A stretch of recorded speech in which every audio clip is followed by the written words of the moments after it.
नमस्कार मित्रों, हमारे चैनल पर आपका एक बार फिर स्वागत है। दोस्तों, हनुमान जी बाल्यकाल से ही बड़े तेजस्वी थे।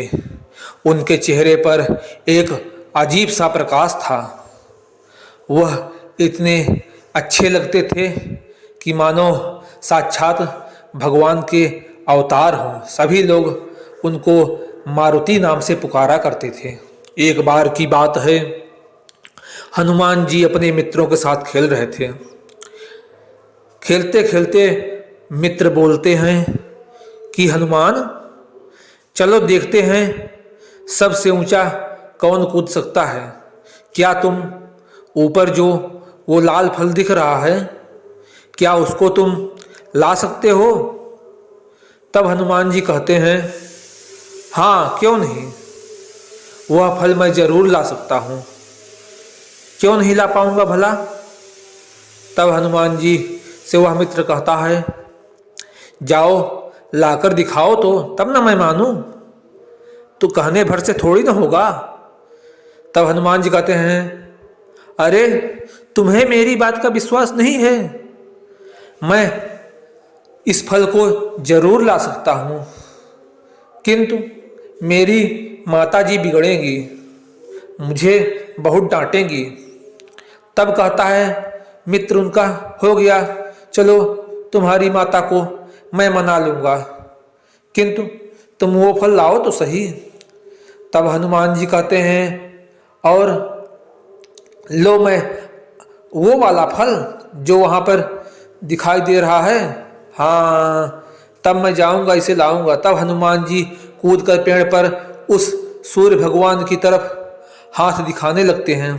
कहते हैं, अरे बहुत मीठा फल, अपनी जीभ बार बार निकालने लगते हैं। इसके बाद हनुमान जी पेड़ पर से कूदते हैं और ऊपर जाने की कोशिश करते हैं। ऐसे ही किंतु उसे नहीं पा पाते हैं। इसके बाद हनुमान जी कहते हैं, अरे मैं तो इसे नहीं पा रहा हूँ। फिर कूदते हैं, फिर दूसरी डाल पर जाते हैं, फिर से कूदते हैं, फिर दूसरी डाल पर जाते हैं। इसी प्रकार वह पेड़ के ऊपर से कूदते हैं, इस डाल से उस डाल से, इधर से उधर से, और बार बार ऊपर जाने की कोशिश करते हैं। ऐसे ही धीरे धीरे उनके अंदर की शक्ति जागृत हो जाती है और वो कूदकर आसमान की तरफ उड़ने लगते हैं। जब आसमान में उड़ते हुए वो पहुंचते हैं तो वहां पर देखते हैं एक व्यक्ति जो एक हाथी के ऊपर बैठा हुआ है, वह वहां पर घूम रहा है। तब हनुमान जी सोचते हैं, आखिर यह कौन व्यक्ति है तो है कौन यह व्यक्ति? तब हनुमान जी उसे देखते हुए घूमते हुए देखते हैं और सोचते हैं, आखिर यह हाथी पर बैठा हुआ व्यक्ति यहाँ पर क्यों घूम रहा है? क्योंकि उनकी माता ने बताया था कि देवराज इंद्र हाथी पर बैठकर सभी ग्रहों की दशा देखते हैं, तो वो जान गए हनुमान देवराज ही हैं। अब हनुमान जी सूर्य भगवान को निकल लेते हैं। इंद्र को देखने के बाद इतने पर इंद्र कहता है, सूर्य भगवान को छोड़ दो, नहीं तो मैं तुम्हारे ऊपर वज्र का प्रहार करूंगा। किंतु हनुमान जी कहते हैं, नहीं छोड़ूंगा। तब इंद्र उनके ऊपर वज्र का प्रहार करता है, जिसके कारण उनके मुंह से सूर्य भगवान निकल जाते हैं। सूर्य भगवान चूंकि निकल जाते हैं तो पूरे संसार में फिर से चारों तरफ प्रकाश हो जाता है, किंतु हनुमान जी के ऊपर वज्र प्रहार होने के कारण वो मूर्छित हो जाते हैं और आसमान से ही नीचे गिरने लगते हैं। गिरते गिरते हनुमान जी जैसे ही बहुत नीचे आने लगते हैं, और नीचे और नीचे और नीचे हनुमान जी गिर रहे हैं। वो मूर्छित हैं क्योंकि उनके ऊपर वज्र का प्रहार हुआ है। वो गिरते हुए नीचे आते हैं। काफ़ी नीचे आने के बाद इतने में उनके औरस पिता पवन देव देखते हैं, अरे यह तो मेरा पुत्र है, वह नीचे क्यों गिर रहा है। इतने में हनुमान जी नीचे गिरते आते हैं और नीचे और नीचे और नीचे। तब फिर हनुमान जी जैसे ही बहुत तेजी से गिरने लगते हैं, इतने में पवन देवता आते हैं और उन्हें अपनी गोदी में ले लेते हैं। वह उनके ऊपर, इंद्र के ऊपर बहुत गुस्साते हैं और कहते हैं, दुष्ट, तूने मेरे पुत्र की ऐसी दशा की है, इसका फल तुझे चुकाना पड़ेगा।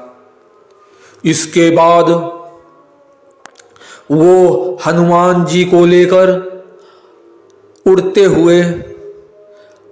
हुए बहुत तेजी से उड़ते हैं और उड़ते उड़ते वो एक गुफा के अंदर जाते हैं।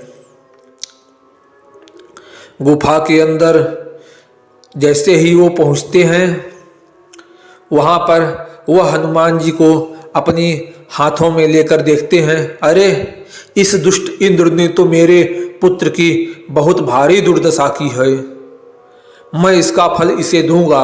और वो उन सभी का पूरा संसार की वायु को अपने अंदर खींच लेते हैं। संसार की चूंकि सारी वायु पवन देव ने अपने अंदर खींच ली थी, इसके कारण चारों तरफ ऑक्सीजन की कमी होने के कारण चारों तरफ सभी जीव जंतु मरने लगते हैं। सभी जीव जंतु ब्रह्मा जी के पास गुहार लगाते हैं, हे पितामह हमें बचाइए, वरना हम सभी ऑक्सीजन की अनुपस्थिति में मारे जाएंगे। पवन देवता ने अपने पुत्र के वज्र प्रहार के कारण सारे संसार की ऑक्सीजन ही खींच ली है, जिससे संसार में बुरा हाल है, सभी जीव जंतु मर रहे हैं। इतने पर ब्रह्मा जी उनकी बात सुनकर पवन देवता के पास पहुंचते हैं और कहते हैं, हे पवन देवता, चूंकि तुम्हारे पुत्र ने सृष्टि के कार्य में बाधा पहुंचाई थी, इसलिए इंद्र ने उसके ऊपर वज्र प्रहार किया है, किंतु मैं अब इसे वरदान देता हूं कि तुम्हारा पुत्र के ऊपर किसी भी वज्र, किसी भी पास, किसी भी बाण का आज से कोई भी असर नहीं होगा। और तुम्हारा पुत्र चूंकि उसके हनु में चोट लग गई है, इसके कारण आज से वह हनुमान नाम से प्रसिद्ध होगा। इतने में सूर्य देवता आते हैं। सूर्य देवता कहते हैं, चूंकि मेरे कारण इसके ऊपर इतना कष्ट पहुंचा है, तो मैं इसे अपना आज से शिष्य स्वीकार करता हूँ, और यह जब बड़ा होगा तो इसका गुरु मैं ही बनूंगा। इसे मैं विभिन्न प्रकार की शिक्षा दूंगा, जिससे यह बहुत नाम और यश कमाएगा। इस प्रकार सूर्य भगवान उनको कहते हैं कि तुम्हारा पुत्र आगे चलकर बहुत ही बलशाली और अद्भुत बालक होगा। इसकी गति तुमसे भी तेज होगी और यह इसके पास बहुत ज़्यादा बल होगा। इसके बल की कोई सीमा ही नहीं होगी। यह बहुत ही कम समय में आकाश से पाताल तक पहुंच जाएगा। यह तुम्हारा बालक बहुत बुद्धिमान भी होगा। यह ज्ञानियों में अग्रगण्य होगा और बानरा का आधीश होगा। यह सभी बानरों का राजा होगा। इस प्रकार का वरदान देकर और ब्रह्मा जी भी सब देकर वो लोग वहाँ चले जाते हैं। इस प्रकार हनुमान जी का नाम हनुमान पड़ता है।